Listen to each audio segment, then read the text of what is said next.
नमस्कार साथियों, न्याय के इस उत्सव में आप सबका स्वागत है। हम सबकी नेता और हमारी नैतिकता की स्रोत श्रीमती सोनिया गांधी, हमारे राष्ट्रीय अध्यक्ष और हमारी प्रेरणा का स्रोत श्री मल्लिकार्जुन खड़गे जी, हमारे पूर्व राष्ट्रीय अध्यक्ष और हमारी ऊर्जा के स्रोत श्री राहुल गांधी जी, इस न्याय पत्र को मूर्त रूप देने वाले श्री पी चिदम्बरम जी, हमारे संगठन महासचिव श्री के.सी. वेणुगोपाल जी, आप सबका स्वागत है। सर्वप्रथम वेणुगोपाल जी सबका स्वागत करेंगे।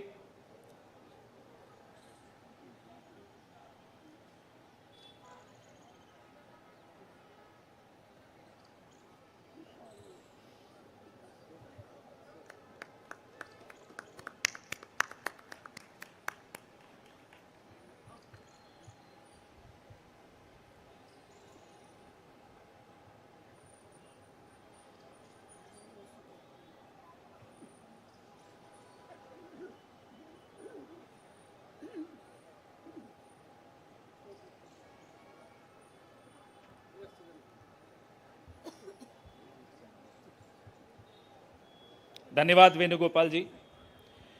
साथियों, हमारे नेतृत्व के लिए और हमारी पार्टी के लिए न्याय केवल एक शब्द नहीं है। न्याय संघर्ष है, न्याय तपस्या है और न्याय हक है। सबसे पहले इस कार्यक्रम को आगे बढ़ाते हुए हम न्याय पत्र का विमोचन करेंगे, उसको जारी करेंगे। मैं माननीय कांग्रेस अध्यक्ष श्री मल्लिकार्जुन खड़गे साहब से आग्रह करूंगा कि वो न्याय पत्र को जारी करें।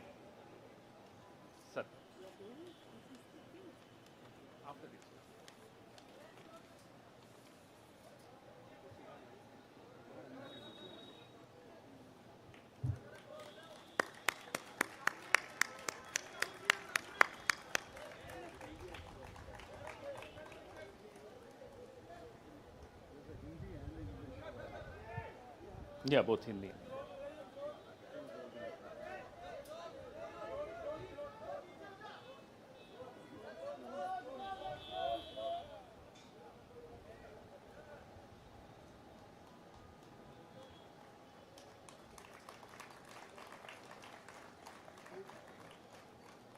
धन्यवाद। अब मैं मैनिफेस्टो कमेटी के अध्यक्ष श्री पी चिदम्बरम साहब से आग्रह करूंगा कि वो इस न्याय पत्र के विषय में कुछ इस पर प्रकाश डालें, आपसे चर्चा करें।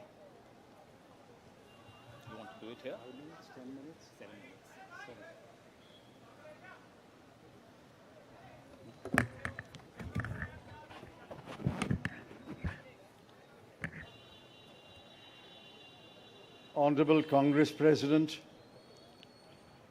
Honorable former Congress President Srimati Sonia Ji, Honorable former Congress President Shri Rahul Ji, General Secretary Shri K.C. Venugopal, members of the Congress Working Committee, senior leaders of the Congress,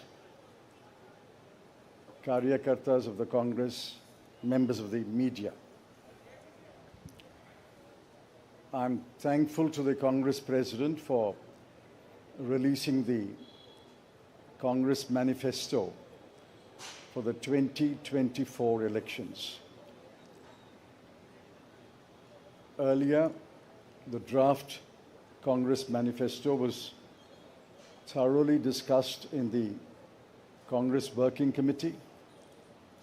The recommendations of the members of the Congress Working Committee were taken into consideration, and with the final approval of the Congress President, some changes were made to the draft manifesto. And what we have today is the final manifesto approved by the Congress Working Committee and the Congress President. The broad theme of the manifesto is justice. Every aspect of justice has been threatened, weakened, diminished, and in some cases denied in the last 10 years, especially in the last 5 years. Members of the media will recall that in 2019, we had warned of what is likely to happen between 2019 and 24 should the BJP come back to power. We were not soothsayers, but we were active workers on the ground who could sense what is happening in this country. I'm sorry to report that what we had predicted in 2019 has come to pass in 2024. We had said institutions will be diminished or captured. That has happened. We had said freedom will be restricted, and that has happened. We had said that the weaker sections of the people will be denied their rights and their privileges. That has happened. We had said that Parliament will be diminished. That has happened. We had said that we will inexorably move towards an autocracy. We are already described as an electoral autocracy by many, many thinkers of the world. That has happened. While we are unhappy that what we had predicted has happened, we have in this manifesto suggested bold measures to reverse the damage that has happened in the last 5 to 10 years. The overall theme of the Congress manifesto is 3 powerful words: work, wealth, and welfare. I shan't take long. I'll explain each word in one sentence. Work means we must create jobs. If anybody had any doubt, read the report of the ILO that was released 10 to 15 days ago. The government came up with a lame defense through the chief economic advisor, but the defense only made it worse.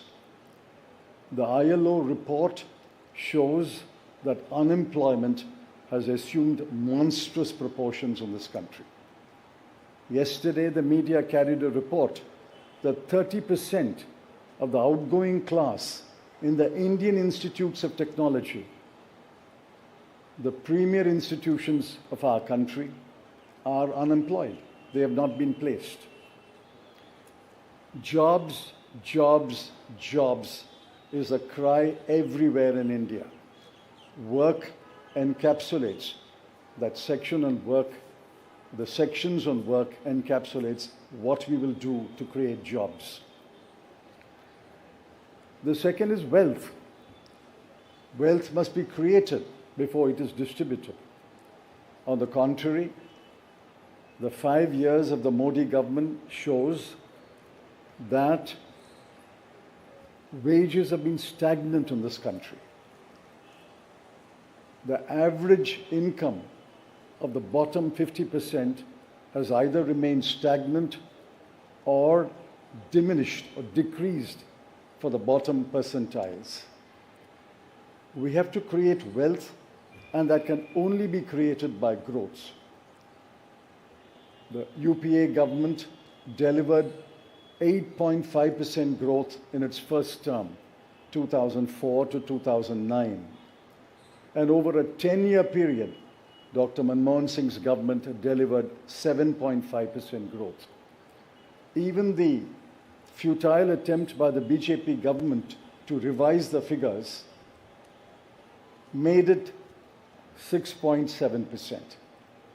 But over the last 10 years, the average growth is only 5.8, and if you count the year that ended on 31st March, given the inflated figures, it will still be 5.9. The difference between 7.5 and 5.9 may appear to be trivial, 1.6%, but it's not a trivial difference. It is the difference that makes between a moderately slowing economy and a robust economy. So the second broad theme is wealth. We have to create wealth, which means we must have investment, capital investment, private investment, government investment, and foreign investment. Once we create jobs and once we set in motion policies that will create wealth, this country will go back to the high growth path of the UPA governments. The third section, which addresses many aspects of justice, is welfare. So work, creating wealth, which results in welfare. The welfare of whom?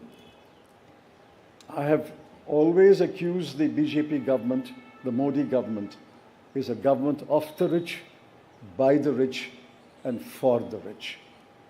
This government is driven only by the interests of the top 1% of this country.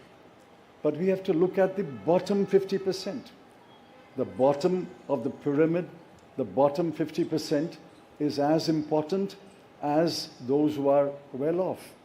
And in the bottom 50%, as we go down the ladder, the bottom 20% are extremely poor. It has been estimated that 23 crore people are still poor in this country. UPA government lifted 24 crore people out of poverty. And we promise that if the Congress or a Congress-led government comes to power in 2024, we will lift 23 crore people out of poverty in the next 10 years. That's possible, it's doable, and I conclude by saying the Congress has done it before and we can do it again. I appeal to all of you to spread the message of this manifesto to the nook and corner of this country and ask the people to vote for the hand symbol and to vote for all our allied parties throughout this country. Thank you.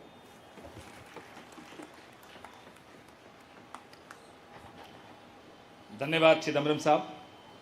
मैं माननीय राष्ट्रीय अध्यक्ष श्री मल्लिकार्जुन खड़गे साहब से आग्रह करूंगा कि वो दो शब्द कहें।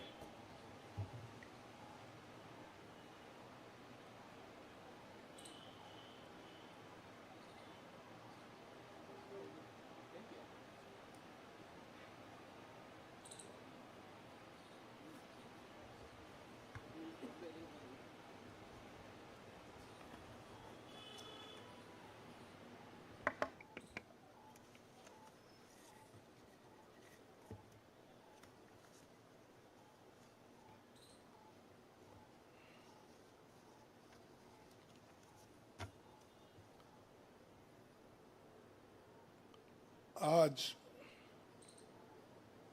हमारे कांग्रेस चुनाव घोषणा पत्र जारी करने के मौके पर कांग्रेस पार्टी के भूतपूर्व अध्यक्ष और हमारे चाहते नेता श्रीमती सोनिया गांधी जी और भूतपूर्व अध्यक्ष श्री राहुल गांधी जी और यहाँ पर पधारे हुए हमारे कांग्रेस पार्टी के सभी नेतागण और खासकर इस जो घोषणा पत्र को तैयार किए श्री पीसी चिदम्बरम जी, केसी वेणुगोपाल जी और सारे वर्किंग कमेटी के मेंबर्स, मीडिया के मेरे दोस्तों, आज मुझे ये भी याद करना है कि बाबू जगजीवन राम का जन्मदिन भी है, और जो बाबू जगजीवन राम हमारे पार्टी में बहुत साल तक 1947 से लेकर 1984 तक 1984 तक वो इस पार्टी में रह के काम किए। फिर जो कुछ उनका कंट्रीब्यूशन था, ये बड़ा कंट्रीब्यूशन मिनिस्ट्री में उन्होंने किया। ऐसे दिन आज हम ये घोषणा पत्र गरीबों के लिए हम अर्पित कर रहे हैं। आज भारतीय राष्ट्रीय कांग्रेस के 2024 के लोकसभा चुनाव का घोषणा पत्र जारी किया जा रहा है। इस मौके पर मैं आप सभी का स्वागत करते हुए 22 दिसंबर 2023 को जो चिदम्बरम जी की अध्यक्षता में 16 सदस्यीय कांग्रेस मैनिफेस्टो कमेटी बनी थी और 19 मार्च को CWC ने इसे मंजूरी दी थी। व्यापक जनभागीदारी और संपर्क के बाद हमारा घोषणा पत्र बना है। इसके लिए वेबसाइट आवाज भारत की बनी, जिस पर भी काफ़ी सुझाव मिले।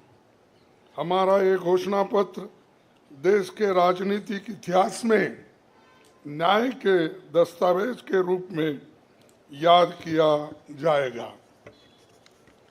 राहुल जी के नेतृत्व में चली भारत जोड़ो न्याय यात्रा में 5 पिलर्स पर ध्यान केंद्रित किया गया था।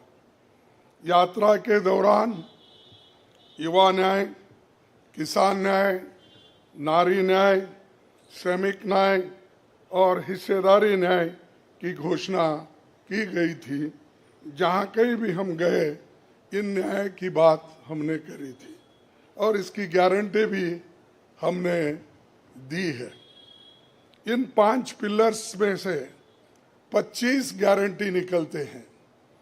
हर 25 गारंटी ने किसी ना किसी को लाभ मिलने का इसके अंतर्गत यहाँ पर हमारे मैनिफेस्टो में भी है और इसके लिए जो हम पहले से ही करते हुए आए हैं वो भी हमने इसका उल्लेख किया है।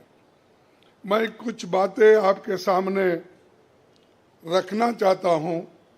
खासकर युवा न्याय के तहत हर शिक्षित युवा की पहली नौकरी अप्रेंटिसशिप के साथ पक्की हो जाए, ऐसी एक गारंटी हम दे रहे हैं। और उसके लिए हम 1 लाख रुपए, उसके लिए हम एक अप्रेंटिसशिप कोर्स करने वालों को खर्च करेंगे और इससे ये फायदा होगा, किसी ना किसी जगह उसको पक्की नौकरी मिलेगी, क्योंकि ये स्किल डेवलपमेंट के तहत और बहुत से इंडस्ट्रीज में इनको काम मिलेगा। नारी न्याय के तहत गरीब परिवार की महिला को सालाना 1 लाख की मदद देंगे। कोई तालियां नहीं बजा रहे, क्या बात है। गरीब परिवार की महिला को सालाना 1 लाख की मदद देंगे और किसान न्याय के तहत किसानों की कर्ज माफी और MS की कानून की गारंटी भी हम देंगे। और श्रमिक न्याय, इसके तहत मनरेगा में भी 400 रुपए, ये न्यूनतम कम से कम 400 रुपए मजदूरी दिया जाएगा।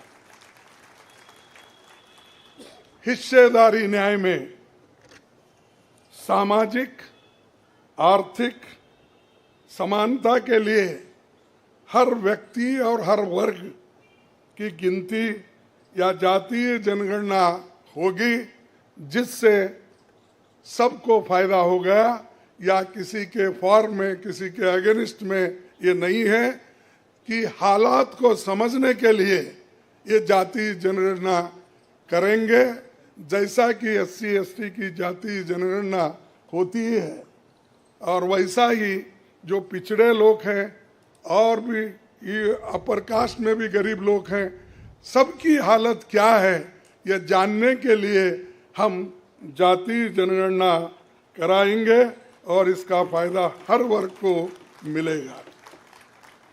हमारे घोषणा पत्र में संवैधानिक न्याय कॉन्स्टिट्यूशनल जस्टिस खंड में लोकतंत्र बचाओ, भय से मुक्ति से लेकर मीडिया, न्यायपालिका आजादी, भ्रष्टाचार के खिलाफ मुहिम जैसे मुद्दे, कला संस्कृति जैसे विषय भी है। आर्थिक न्याय इकोनॉमिक जस्टिस खंड में आर्थिक नीतियों, बेरोजगारी, टैक्सेशन और टैक्स रिफॉर्म्स, ये सारी चीज़ें उसमें हम लाएंगे। इंडस्ट्री और इंफ्रास्ट्रक्चर पर ठोस काम हम करेंगे।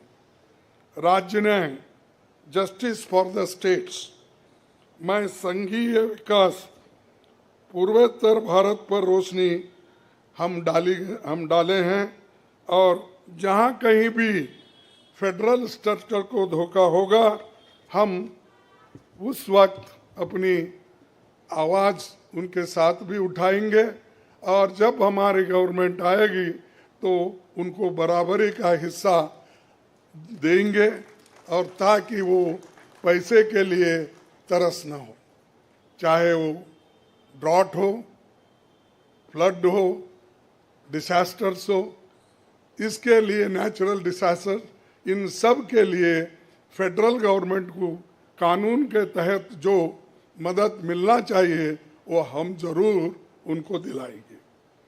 उसी के साथ देश की प्रतीक्षा और आंतरिक सुरक्षा के महत्व को ध्यान में रखकर रक्षा न्याय की भी खंड है, जिसमें विदेश नीति भी है, और विदेश नीति हमारी अब तक सफल हुई है, और उसी नीति पे अगर ये लोग काम करते थे और ठीक ढंग से चलते थे, और बहुत से मुश्किल हमको आज जो आ रहे हैं वो कभी नहीं आते थे। तो इसीलिए हम अपना रक्षा न्याय का देश की रक्षा के लिए पूरा हम काम करेंगे। आखिरी एक महत्व का बिंदु पर्यावरण न्याय भी देंगे। आप सभी से मैं अनुरोध करूंगा कि घोषणा पत्र को बारीकी से देखें, पढ़ के इसमें आपको भविष्य के भारत की शानदार नया तस्वीर दिखेगा, और इसके लिए आप ठीक ढंग से आप काम कर सकते हो। आजादी के बाद 1951-52 में चुनावों से राजनीतिक दल घोषणा पत्र जारी करते समय बहुत से दावे करते हैं लोग, पर कांग्रेस हमेशा जमीनी हकीकत पर चलती है। 1951 में पंडित जवाहरलाल नेहरू के नेतृत्व में हमारा जो घोषणा पत्र जारी हुआ, उसका नाम था व्हाट कांग्रेस स्टैंड्स फॉर। उसका नाम था व्हाट कांग्रेस स्टैंड्स फॉर। पहले घोषणा पत्र को लेकर ये टिप्पणी की गई थी, no exaggerated claims were made, no ambitious plans to entice public or deceive the electorate had been placed before them. A realistic, view of what was capable of achievement and implementation alone was presented. ये पंडित जवाहरलाल नेहरू जी के ज़माने में घोषणा पत्र दी थी जो realistic है, जो ग्राउंड लेवल पे हम कर सकते हैं, उसी के बारे में उन्होंने बोला था। किसी को फंसाने के लिए नहीं, झूठ बोलने के लिए नहीं, हम जो भी कहते हैं वो करके दिखाते हैं, ये उनका कहना था। और वही आज भी हम कर रहे हैं, जो कर सकते हैं वही हम इसमें घोषणा पत्र में लिखे हैं। और बहुत से हमारे विद्वानों से भी हम बात किए हैं कि इसमें क्या कर सकते क्या नहीं कर सकते, उनके सलाह के मुताबिक ही आज हमने ये सारी चीज़ें आपके सामने रखे हैं। ये हमारा 139 ईयर्स साल का शानदार इतिहास है। ये देश के सामाजिक आर्थिक विकास की गति को बहुत तेज करेगा। किसानों, मजदूरों और महिलाओं, युवाओं, गरीबों, वंचित तबकों के विकास के जो बंद दरवाजे हम खोलेंगे, क्योंकि एक मोदी सरकार में ये सारे दरवाजे गरीबों के लिए, महिलाओं के लिए, युवाओं के लिए बंद है।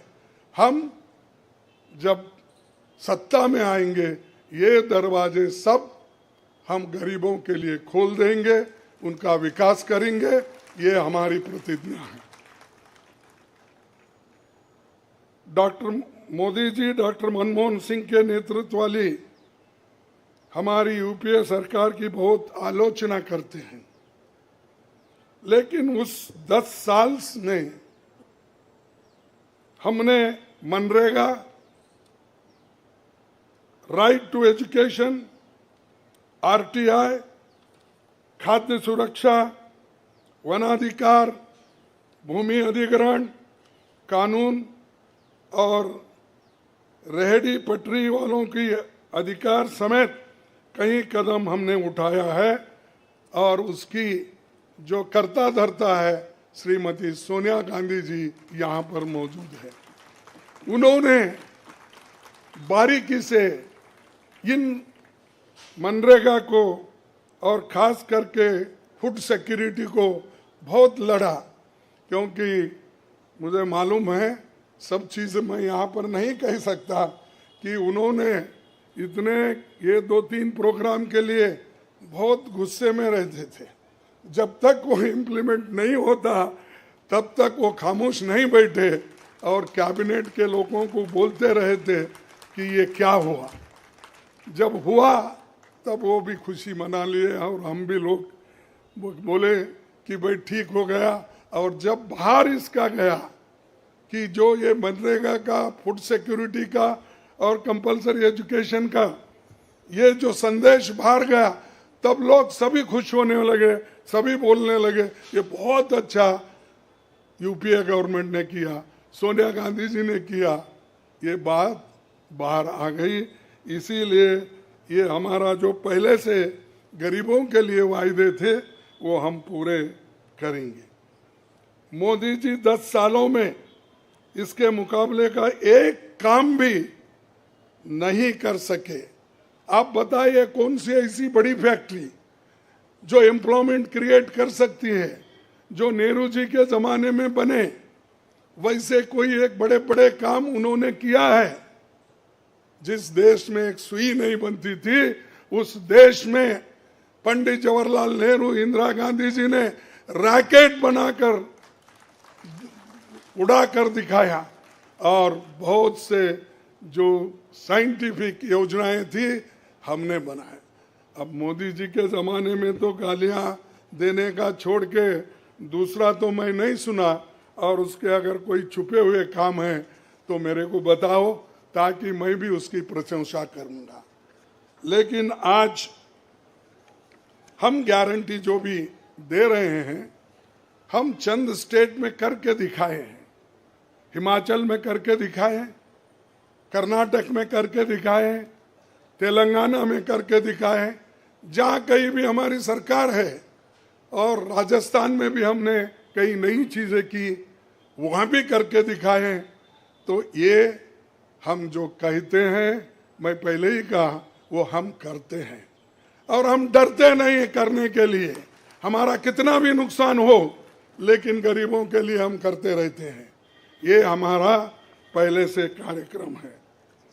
और मैं चंद बातें इस मौके पर, थोड़ी देर हो गई तो क्षमा चाहता हूँ, मैं चंद बातें आपके सामने रखना जरूरी समझता हूँ। और आज क्या हो रहा है, विपक्षी नेताओं को जेल में बंद किया जा रहा है। चुनाव में सबको समान अवसर नहीं है और कई मुकदमे एक के ऊपर एक, छोटी छोटी, और हमारे पार्टी के ऊपर इतना बड़ा जुल्म किया और इतने हमारे को पेनल्टीज डाले।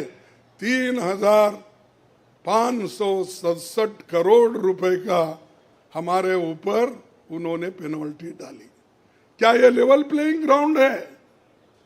और ये हमारे ऊपर आज हो रहा, कल मीडिया के ऊपर होगा, मीडिया हाउसेस के ऊपर होगा, सबके ऊपर होगा।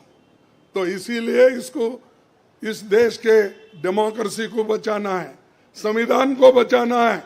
इसीलिए हम सब लोग, देश के लोग एक होना चाहिए और लड़ना चाहिए। और जो ऑटोक्रेटिक मोदी साहब है, उनको हटाना चाहिए। ये मेरा आपसे विनती है। जब तक आप ये काम नहीं करेंगे, तब तक हम सिर्फ बातों से नहीं होगा। आप लोग घर घर जाके, और हमारी गारंटी कार्ड जो है, इन गारंटी कार्डों को घर घर तक पहुंचाने का काम हमारे कार्यकर्ता करें। जब तक आप घर घर नहीं जाएंगे, वोटर से नहीं मिलेंगे, कुछ भी होने वाला नहीं है। सिर्फ स्लोगन से या मेरे भाषण से कुछ बदलाव होने वाला नहीं। बदलाव होगा तुम जनता से जब मिलेंगे, घर घर जाएंगे, महिलाओं से मिलेंगे, युवाओं से मिलेंगे, और जितने भी हमारे पेरेंट्स हैं, बड़े हैं, उनसे मिलके, किसानों से मिलके आप लोग काम करेंगे, तभी हम कुछ हासिल कर पाएंगे। तो इसीलिए मैं आपसे विनती करूंगा, ये काम हमारा आप करेंगे और इस ऑटोक्रेटिक सरकार को हटाने के लिए आप काम करते रहेंगे। अब बीजेपी का तो ऐसा है, चंदा दो धंधा लो, चंदा दो धंधा लो, कॉन्ट्रैक्ट लो, पैसे दो। तो उन्होंने काम किया और वो कहते हैं कि भ्रष्टाचार मिटाऊंगा। अरे भाई, 25 लोग हमारे बड़े बड़े नेताओं को आपने लिया और 25 नेताओं में 2 को तो एक पूरा एक्सोनरेट किया और 23 लोगों को फिर उनको भी एक्सोनरेट किया।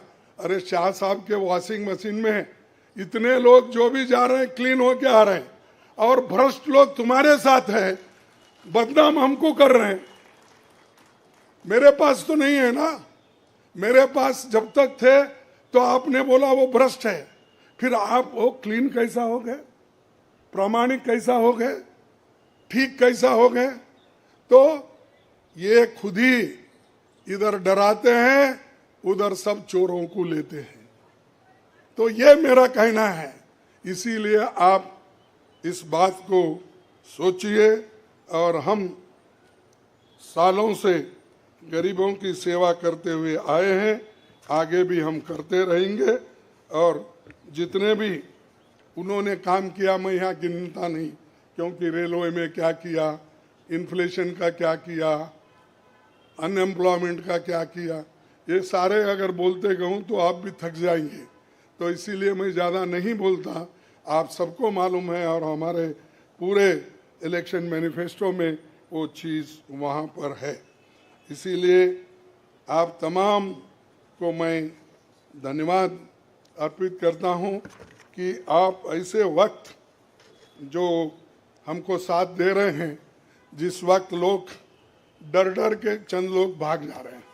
वो डरने वाले कौन है? जो आदमी कुछ चोरी करता है वही डरता है। जो आदमी ठीक है, अपने उसूलों पे खड़ा है, उसको कोई नहीं डराता। अगर डराएगा तो भी वो उसूलों पे ठहरे हुए लोग डरेंगे नहीं। तो इसीलिए हम लोग डरने वाले नहीं।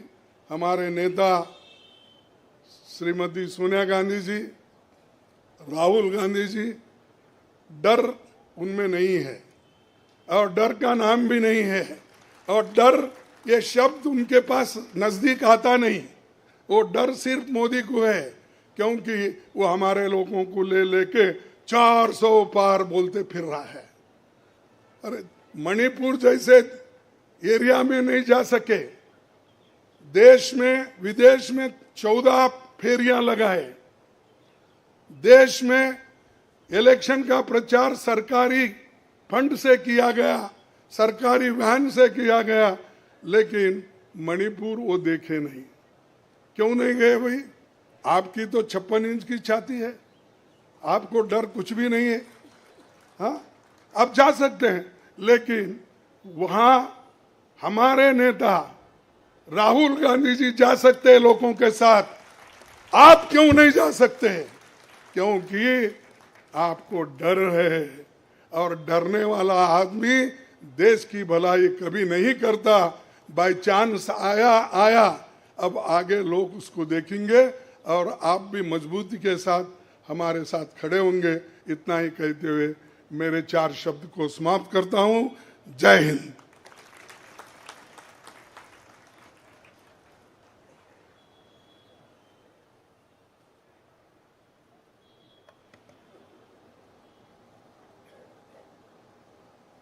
धन्यवाद खड़गे साहब।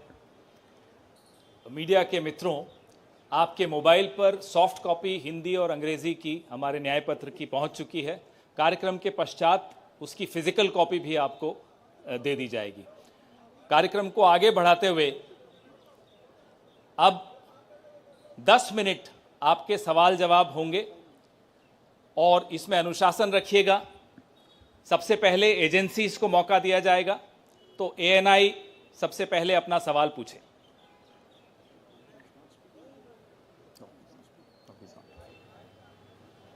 माइक दे दीजिएगा मीडिया के साथियों को।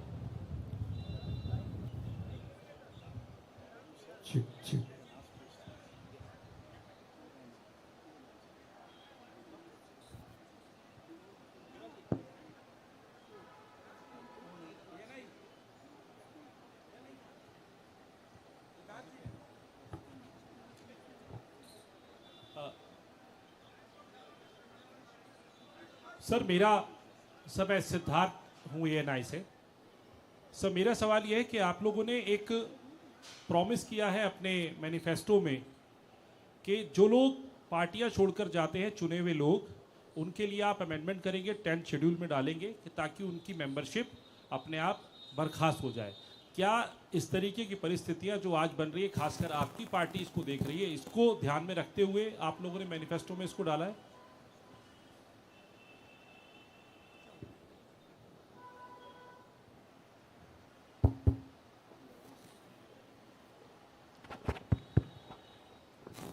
You are asking about the anti-defection law, which is now in the 10th schedule.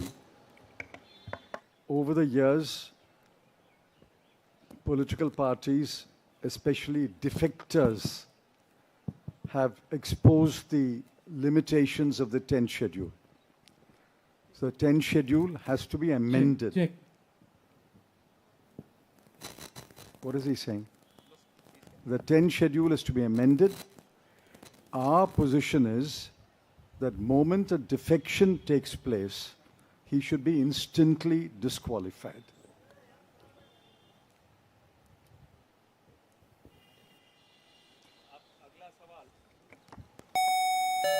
अगला सवाल PTI.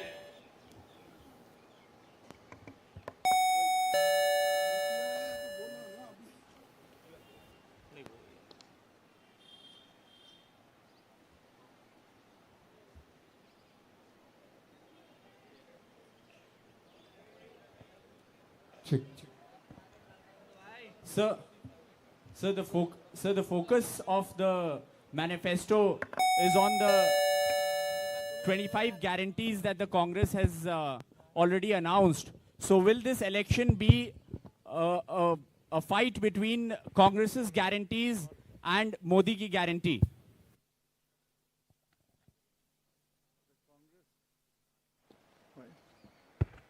The Congress guarantees are concrete guarantees. We have spelt out in English and Hindi and in due course in different languages what each guarantee means, what each guarantee will deliver to the people. Mr. Modi's guarantees are only in order to ensure that he is guaranteed a third-term job. Where is the guarantee? What happened to the guarantee of 2 crore jobs? What happened to the guarantee of 15 lakhs in the account of every Indian? What happened to the guarantee of doubling farmers' income? What happened to the guarantee of raising India's GDP to 5 trillion?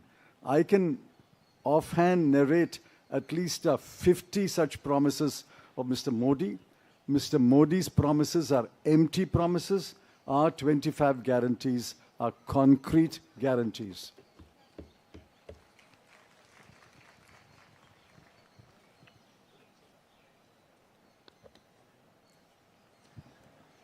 Good afternoon.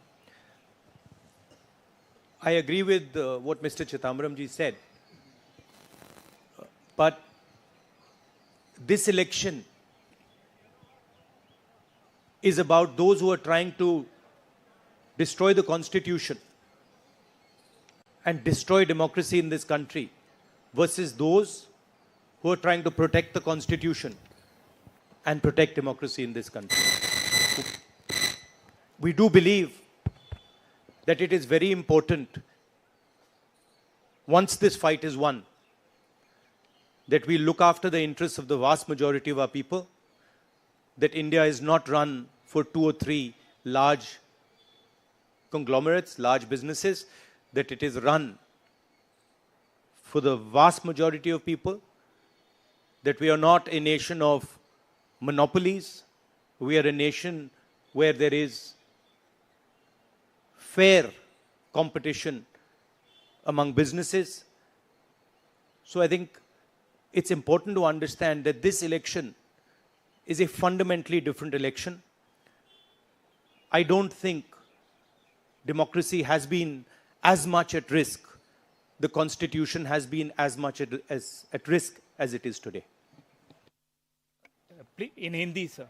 ये जो चिदम्बरम जी ने कहा उससे मैं सहमत हूं, मगर ये जो चुनाव है ये लोकतंत्र को और संविधान को बचाने का चुनाव है.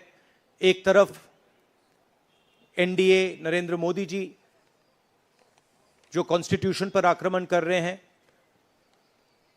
लोकतंत्र पर आक्रमण कर रहे हैं, इंस्टीट्यूशंस को कैप्चर कर रहे हैं, और दूसरी तरफ इंडिया अलायंस जो कॉन्स्टिट्यूशन की रक्षा करता है, लोकतंत्र की रक्षा करता है. तो ये चुनाव इन दोनों फोर्सेस के बीच में है. धन्यवाद. मौसमी सिंह, आज तक.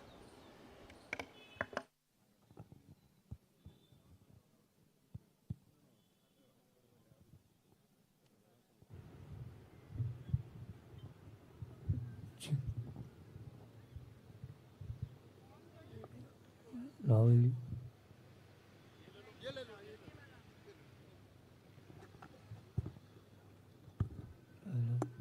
हेलो. मेरा सवाल मैडम सोनिया गांधी से है. मैम, अगर आपसे सवाल, राहुल जी, आपने ओपीएस को लेके लगातार जो है झंडा बुलंद किया है. तमाम सरकारें आपकी, उन्होंने ओपीएस का वादा किया था. चिदम्बरम साहब, you had promised OPS and in Himachal and Rajasthan you implemented OPS, but in the manifesto the OPS scheme is missing. So is there a reflects, is there a introspection that it's not viable economically? Is it that? It's not missing as such. It's very much on our minds. But please remember the developments that have taken place in the last 4 months. The government has appointed a committee headed by the Finance Secretary to review the NPS and the demand for OPS and to find a way in which the objectives of OPS can be financed by a funded pension scheme. Which means the government has come around to the point of view that while the OPS delivered benefits to the pensioners, the NPS made it sustainable. Now a committee has been appointed under the Finance Secretary, and unless we receive the report of that committee and review it, it would be premature to take a stand on the OPS-NPS controversy. It's very much on our minds, and we will come out with our position once the committee's report is received. Arun Kumar Singh. मेरा सवाल राहुल जी आपसे है। Rahul ji, hello. Rahul ji, सीधे सीधे इधर, front. सवाल आपसे यह है कि 2014 में जैसे ही मोदी सरकार आई थी, आपने एक बयान दिया था और आपने ये कहा था कि देखते जाइए धीरे धीरे कॉन्स्टिट्यूशनल इंस्टीट्यूशंस जितने भी हैं देश पे, उस पे आरएसएस और बीजेपी का कब्जा हो जाएगा। अब आप ये कह रहे हैं कि हो चुका है और आप कह रहे हैं कि हम कानून भी लाएंगे। क्या आपको ऐसा नहीं लगता राहुल जी कि ये जब आप करेंगे तब बीजेपी आपके ऊपर ये आरोप लगाएगी कि चूंकि केसेस जो है या पूछताछ विपक्ष के नेताओं से ज्यादा हुई, इसलिए प्रतिक्रिया में लाया गया रिएक्शनरी लॉज अमेंडमेंट होंगे ये?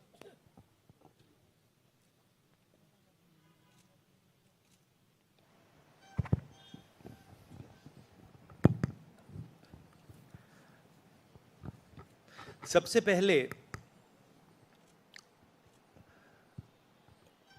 ये समझना होगा कि हिंदुस्तान के राजनीतिक स्ट्रक्चर में हो क्या रहा है। आरएसएस ने और बीजेपी ने और खासतौर से नरेंद्र मोदी जी ने जो स्ट्रैटेजी बनाई है, उसका फाउंडेशन क्या है, उसकी नींव क्या है, सबसे पहले यह समझना है। नरेंद्र मोदी जी ने जैसे अदानी जी की मोनोपोली है पोर्ट्स पर, इंफ्रास्ट्रक्चर पर, डिफेंस में, वैसे नरेंद्र मोदी जी ने पॉलिटिकल फाइनेंस की मोनोपोली बनाई है। कैसे बनाई है? ED, CBI, income tax department का प्रयोग करके। अगर आप बॉन्ड स्कीम्स को देखें तो उसमें साफ दिख जाता है कि नरेंद्र मोदी जी ने, बीजेपी ने एक प्रकार से पॉलिटिकल फंडिंग एक्सटॉर्शन से, धमकी से, प्रेशर से बनाई है। खारगे जी ने कहा जो भी भ्रष्ट हैं वो सब बीजेपी में जा रहे हैं। उसका कारण है क्योंकि नरेंद्र मोदी जी चाहते हैं कि पॉलिटिकल फाइनेंस की मोनोपोली उनके हाथों में हो। अब हमारे बैंक अकाउंट बंद कर दिए, हमारे पास ओरिजिनल रास्ता जो था वही हमारा रास्ता है। हम जनता के साथ जाकर मिलकर उनके लिए लड़ते हैं। ये जो मैनिफेस्टो बना है, ये मैनिफेस्टो कांग्रेस पार्टी ने नहीं बनाया है। यह मैनिफेस्टो हिंदुस्तान की जनता ने बनाया है। हमने सिर्फ इसको लिखा है, ठीक है। और हमने सिर्फ इसको लिखा है, जो किसानों ने हमें बताया, खारगे जी को बताया, मुझे बताया, बाकी नेताओं को बताया, वो हमने लिखा है। चाहे वो रोजगार की बात हो, चाहे वो कॉन्ट्रैक्ट लेबर की बात हो, हजारों लोगों से बात करके हमने ये हिंदुस्तान की आवाज है, ये लिखी है। मगर जो राजनीति में आज हो रहा है वो क्लियर है कि सब पार्टीज को नरेंद्र मोदी, ईडी, सीबीआई, इन इंस्टीट्यूशंस को कैप्चर करके फाइनेंशियली मोनोपोली बना रहे हैं अपनी। और चुनाव के बाद रियलिटी है कि ये जो फाइनेंशियल मोनोपोली बड़ी इंटरेस्टिंग चीज है, क्योंकि सारा इंफॉर्मेशन, सारा का सारा इंफॉर्मेशन, किससे एक्सटॉर्शन किया है, किसको कॉन्ट्रैक्ट दिया है, कॉन्ट्रैक्ट देने के बाद उसने कितना पैसा दिया है, वो पूरी ब्लूप्रिंट, पूरी की पूरी ब्लूप्रिंट इलेक्टोरल बॉन्ड्स में लिखी हुई है। तो नरेंद्र मोदी जी ने आज नहीं तो कल ऑपोजिशन को पूरी chargesheet, proof sheet electoral bonds के थ्रू पकड़ा दी है। तो इसीलिए थोड़ा टेरर हो रहा है उनको, इसीलिए नंबर निकला है 400 पार। इसलिए ये महाराष्ट्र में हमारे नेता ले जा रहे हैं, हरियाणा में सब जगह हमारे नेता ले जा रहे हैं, क्योंकि इनको लग रहा है कि भैया अगर 400 पार नहीं 180 हो गई, 160 हो गई, 140 हो गई तो नैया पार हो जाएगी। Thank you. आशीष सिंह।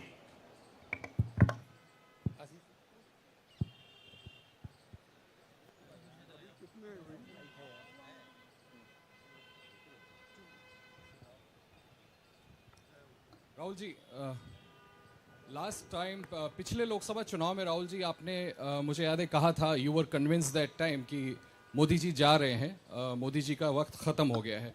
ऐसा हुआ नहीं, होता है राजनीति में। इस दफ़ा नरेंद्र मोदी को आप कितनी बड़ी राजनीतिक चुनौती मानते हैं सर 2024 के चुनाव में? देखिए, 2019 में ये शुरू हुआ, आज ये एक तरह पीक पे पहुंच गया है। हिंदुस्तान के सारे इंस्टीट्यूशंस उनके हाथ में हैं, पॉलिटिकल फाइनेंस की मोनोपोली उनके हाथ में है, CBI, ED, income tax, EC, ये सारे के सारे बीजेपी के हाथ में है, बीजेपी के कंट्रोल में है। तो जैसे मैंने अपने भाषण में कहा, cricket match is a rigged match. Cricket match is not a fair match. उसमें चाहे सोशल मीडिया की बात करें, आप हमारे नेताओं के, ऑपोजिशन नेताओं के सोशल मीडिया देख लीजिए, मेरा यूट्यूब देख लीजिए, मेरा फेस टाइम देख लीजिए, फेसबुक देख लीजिए, इंस्टाग्राम देख लीजिए, तो ये सारा का सारा स्ट्रक्चर कंट्रोल्ड है, रिग्ड है। इसलिए बहुत जरूरी है कि जनता इस बात को समझे कि ये नॉर्मल चुनाव नहीं है, ये लोकतंत्र को बचाने का, संविधान को बचाने का चुनाव है, और इसको लड़ना और जीतना बहुत जरूरी है। ये चुनाव 2-3%, 5% और बाकी हिंदुस्तान के बीच में चुनाव है। और जो बाकी हिंदुस्तान चाहता है वो इस मैनिफेस्टो में है, और जो 2% चाहता है, जो अदानी जी चाहते हैं, वो आप उनका मैनिफेस्टो देख लीजिए, आपको पता लग जाएगा, उसमें उनकी रिक्वेस्ट लिस्ट पूरी की पूरी आपको मिल जाएगी। Thank you. आखिरी सवाल Kumar Vikrant Singh.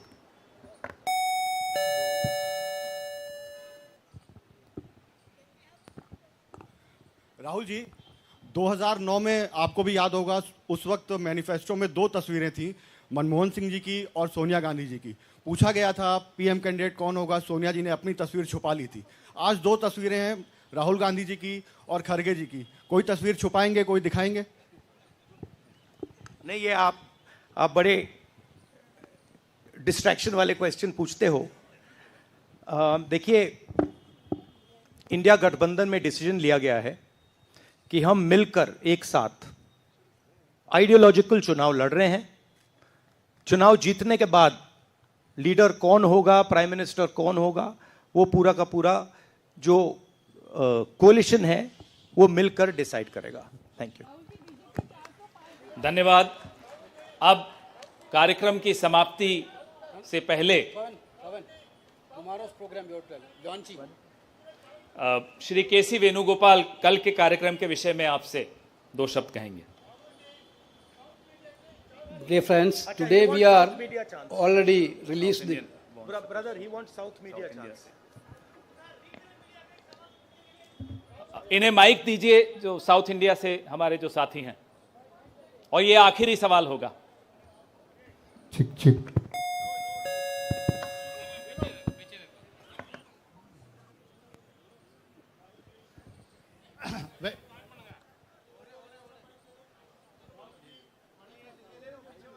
Vanakkam. South India's mic is not on, brother. But you have a very strong voice. You can speak without the mic. Sir, Vanakkam. Vanakkam. Venkatraman from Dinamala from Tamil Nadu. Advance congratulations to the Congress party, which is due to this serious campaign by the DMK party and Congress leaders. You are going to get 10 out of 10 seats from Tamil Nadu in the forthcoming parliament election. Do you think the same trend will you expect from across the country? Well, you know, I'm not a soothsayer. Unlike many political commentators, I can't predict the future. But what I'm confident of is that this is a much closer election than is being propagated by the media. It is a close election, and we are going to fight an excellent election, and we are going to win the election. Thank you. Please do remember one thing. Please do remember that there was a similar feeling being generated by the press when Mr. Vajpayee was Prime Minister. There was the India Shining campaign. So we have a similar idea being propagated. India Shining with 2-3 new dimensions. International dimension. All sorts of new dimensions. Full support by the monopolists in the country. But do remember what happened to the India Shining campaign. And do remember who won that campaign. Thank you.